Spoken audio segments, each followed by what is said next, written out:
Hi, I'm Quincas and I'm a synth DIY guy. Welcome to today's video. We're doing something a little bit different today. We're doing a demo of a non-DIY module. This is the Filter 8 by Joranalogue Audio Design. It's a 12 HP multi-mode filter with way more features than it should for its size and price and whatnot. It's really an unbelievable module. I want to thank Joran for sending me this. By the way, DivKid did an amazing video about this module. It's super in-depth, very long, and has a table of contents that's linkable. I'm not going to try to do the same thing here. I'm just going to try to interact with the module and get some cool sounds out of it. So if you want a video manual of the module, go see DivKid's video. I'll put the link down in the description. All right, so let's take a look at all of the things that this thing can do. So first I'm going to send some audio into this input right here. It has 8 outputs, thus the name Filter 8. Each output is shifted by 45 degrees in phase from the other one, and we'll see more about that when we get to using it as an LFO and an oscillator. But for now, let's just give a quick listen to the module as a filter. So let me bring this saw wave from the lizard down. That's just a saw wave right there, and the resonance all the way down. This is the 4-pole filter output, which is 24 dB per octave, right? Then that's low pass 4. Low pass 3 is 18 dB per octave, also known as 3-pole filter. Sounds very similar. Here's the low pass 2 output, which is 12 dB per octave, 2-pole filter. That's like the classic OTA state variable response that you would get. And here's an unusual one. This is the 6 dB per octave, 1-pole filter, which is also pretty cool. Now if we add resonance to these, now ain't that tasty. This is super clean, high fidelity, musical sound right there. And that's the 6 dB per octave. Here's with some resonance the 12. By the way, the knobs are rubberized and they feel really great, and the spacing between them is awesome. So for such a small module with so much functionality, it's actually very playable. I'm enjoying the human interface here. They feel very smooth and nice to turn. So even though it's compact and feature-packed, it's also ergonomic and easy to play with, right? So that's the 18 dB, and here's the 24 dB per octave with resonance. Now there's a amplitude compensation switch here, so in case you're using them in tandem and you need them to be of equal amplitude, then you can just flip this switch right here and it compensates for the amplitude at the output. Here's the high pass. So the bottom ones are made by combining different poles together in different ways. So this is a 6 dB per octave high pass filter. Sounds super cool. This one is called Band Boost plus Notch. It's a very unique response.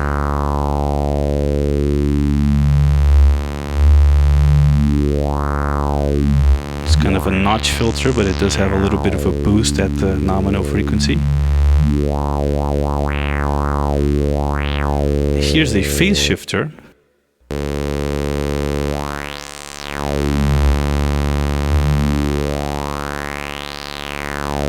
And you get the 24 dB per octave 4-pole bandpass output right there. Now, it has a couple of interesting features that filters normally don't have. One of them is the hold. Right now, the filter is just doing its thing, but you can freeze it by pressing the hold right here. So you can see now that the LEDs are stuck in one position. These LEDs that were oscillating between blue and red before, they're now fixed because we've frozen the filter. It's easier to explain if you use it in LFO mode, which I will do pretty soon. Basically, set it to self-oscillate and you have it going as an LFO. When you hold it, whatever voltage each of the outputs happens to be in will just be frozen. Now it has a hold input, right? So when I flip the switch down, I can send a positive gate onto that hold input and it will unfreeze. I'm sending it a clock. So in a way, it's almost acting like a gate of some kind, right? But what's really fun is to send it audio rate modulation, especially if you use a pulse wave with pulse width modulation, pulse width control. Then you have all of these different parameters that you can modulate and alter the sound, right? So I have the frequency of my oscillator, the frequency of the filter, the frequency of the oscillator that's holding, and the pulse width.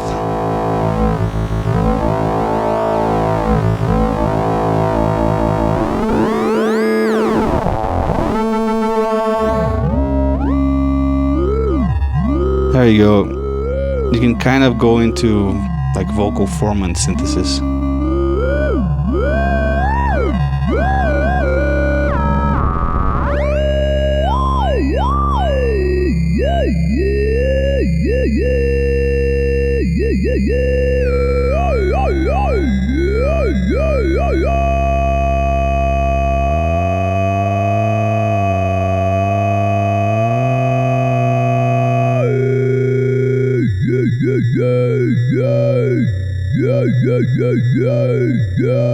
So that's always fun.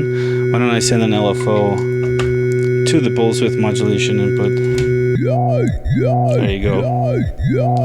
Now I can fiddle around with the frequency.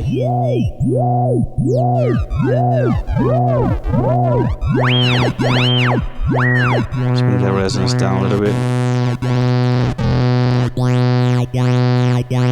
There you go.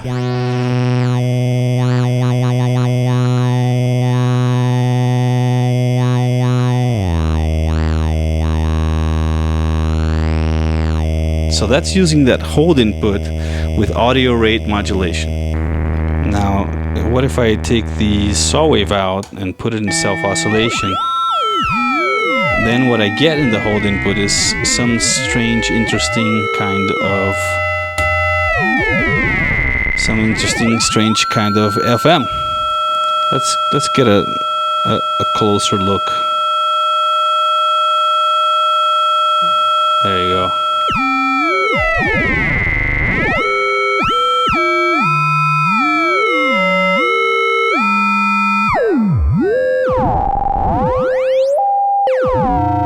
Now let's go back to the pulse output. And I have the frequency and the pulse width.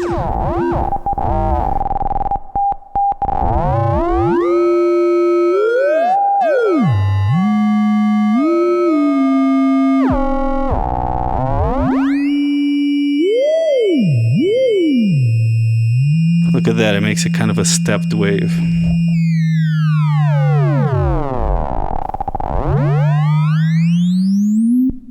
Now, here it is as an oscillator. It's incredibly clean sine wave. It's very in tune. And if you need to tune it, the trim pot to tune it to 1 volt per octave is actually right on the panel, so you don't need to remove the module from your rack, which is very handy. Now, things that I can do. I can send any of these outputs back into an input for feedback, and then you get a different kind of response.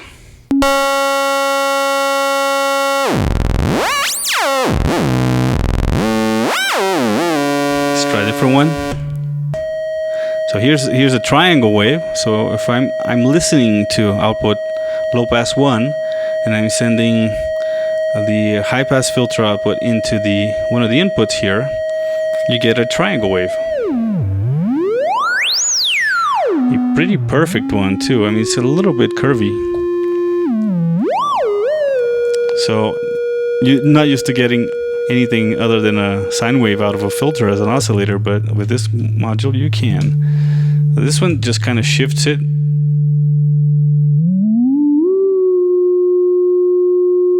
Tilts that sine a little bit. And this one, here we go. It's kind of like a pulse, a short pulse wave, which is also unusual to get out of a filter. Here's another one. And there's all sorts of different combinations of things that you can do. I've always seen another one since there's 2 inputs. Whoa! That sounds super cool. Down low. So yeah, there's a million sounds you can get out of this thing just by sending different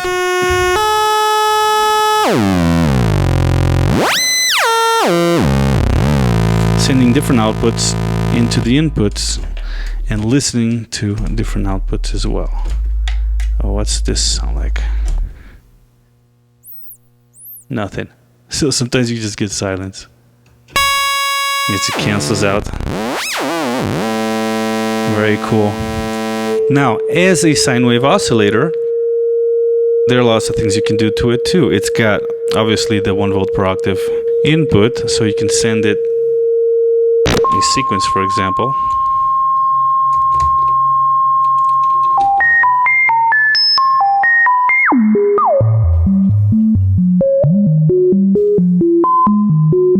All right. Now, if I take the clock from the sequence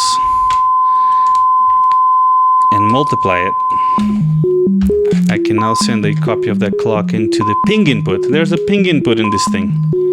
So if I roll back the resonance to right before it really goes, and then I send a clock to the ping. Check that out. Get this really percussive.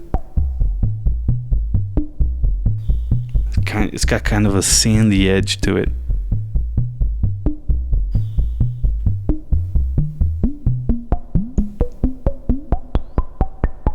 A little bit more resonance makes it longer decay.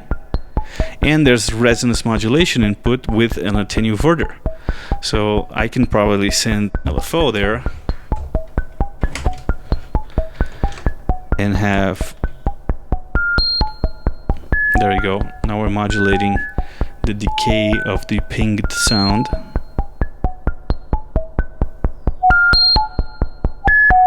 And it is an attenuverter, so you can invert the incoming signal too.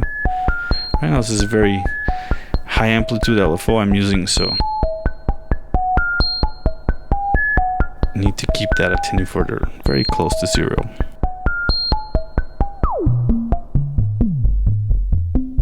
So very cool as a percussion module too. Now, aside from that, it has a linear FM input too. Let me just. So what does that sound like when I send it another sine wave, for example, from my Ray Wilson module, my music from outer space? I send it to the linear FM, and it has an EC coupling switch here, which will kill any offset in case you're using it as a pitched oscillator and you don't want any pitch shift, right? So I'm sending a sine wave to the linear input. I get those classic FM tones, bell-like tones. And of course, if you send pitch modulation to both of them together, they will actually sound in tune, which is why you would use linear FM input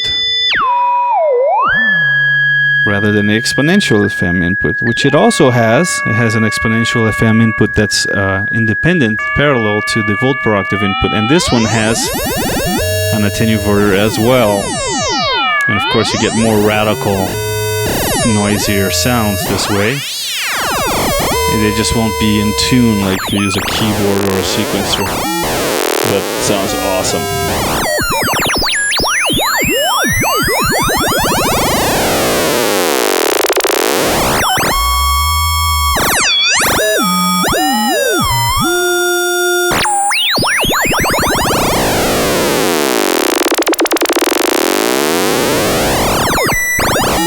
That sounds pretty cool.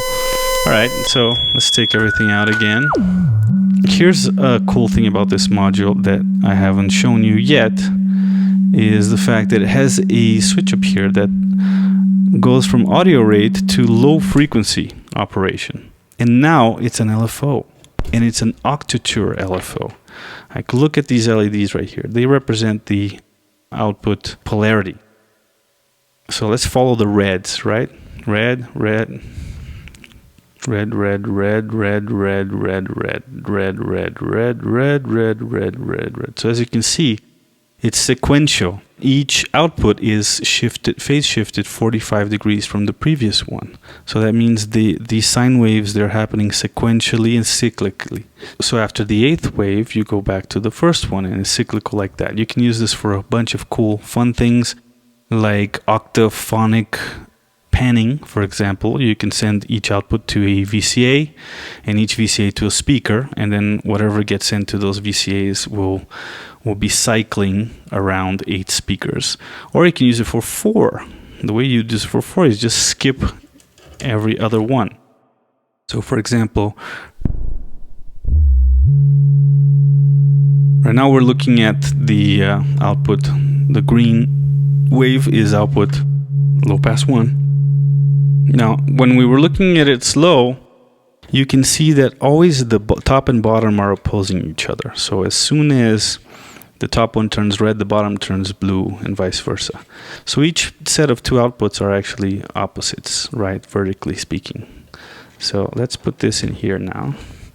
And let's make it faster so you can see. So you can see that they're total opposites, right? You can see a little infinity sign right there. So when one output is high, the other one is low. Now we skip one, right? I'm going to skip the 90 degree output and go straight into the 135 output. Plug that in here and grab the bottom one, the one that's underneath that, which is 315. Interesting, it has the same numbers. 135 and 315 have the same numbers. And there you go. That's a pretty nice graphic. It looks really nice. And as you can see, they're intertwined, they're braided, those 4 LFOs. All right, so one cool thing that I can do with that is modulate for filters, for example. So why don't I go ahead and patch something with the quad LFO idea. So let's send a sine wave into the folder. We'll take a ramp into one filter right here. We'll take the pulse into another filter right here. And then we'll take the triangle, just send it to this filter right here, the switch resistor VCF. And now we're gonna mix all those together. I'm gonna take my output from the mixer this time. Okay, so now let's connect 3 of these LFOs. 1, 2, and 3. Connect these 3 to the control voltage inputs on each modulator. So exponential FM on this guy, and exponential FM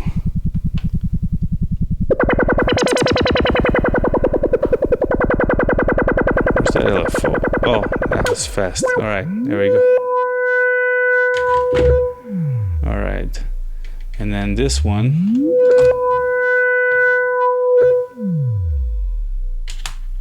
and then this one.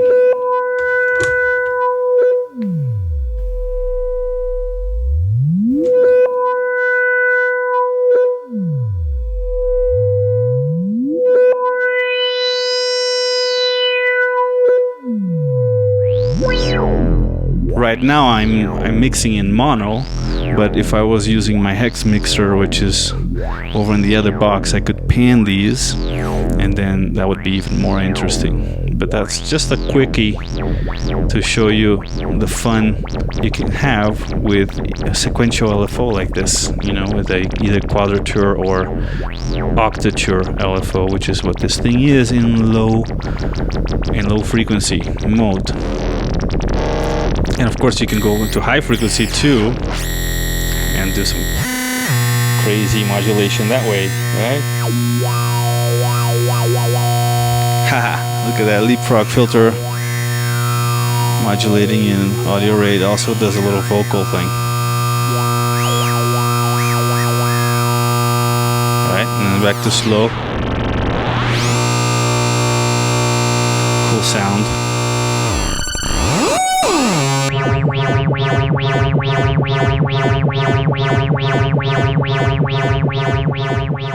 We've used the exponential FM input, the linear FM input, the low and high switch. By the way, in low frequency mode, you can also use this module as a slew limiter, meaning like a glide or portamento module, where you can slow down voltage changes. And you can also, by adding a little resonance, you can send the modulation source like an envelope or an LFO in there and make it more steep, make it like maybe punchier. So we've seen pinging, we've seen feedbacking. We can obviously use the dual inputs just to mix stuff, so you can send like a noise and an oscillator, or two oscillators to get an interval and avoid having to use an external mixer. So I think that's it for this. I didn't want to make an extremely long video because there's already a couple of videos out there that go very in-depth about what this module can do. I just wanted you guys to get my take on some of the cool sounds you can make with it. So why don't we go ahead and just go crazy now and plug other stuff into holes. So why don't I plug in an oscillator into the hold, and how about another one into the ping here, and another one into like an LFO into the resonance.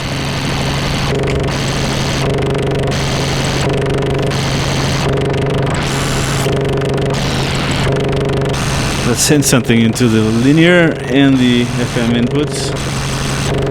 So about that triangle wave up there, I'll send that to the exponential FM input, and I'll grab a triangle wave out from this guy here and send it to the linear FM right there.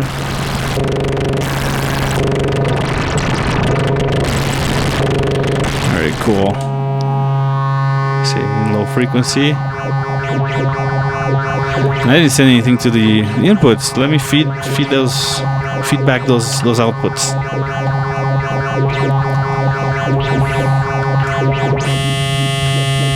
And one more here. And let's go into audio rate.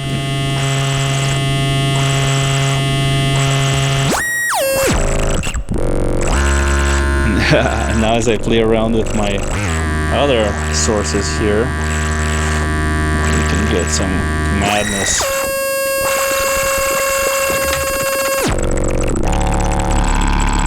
Crazy noises.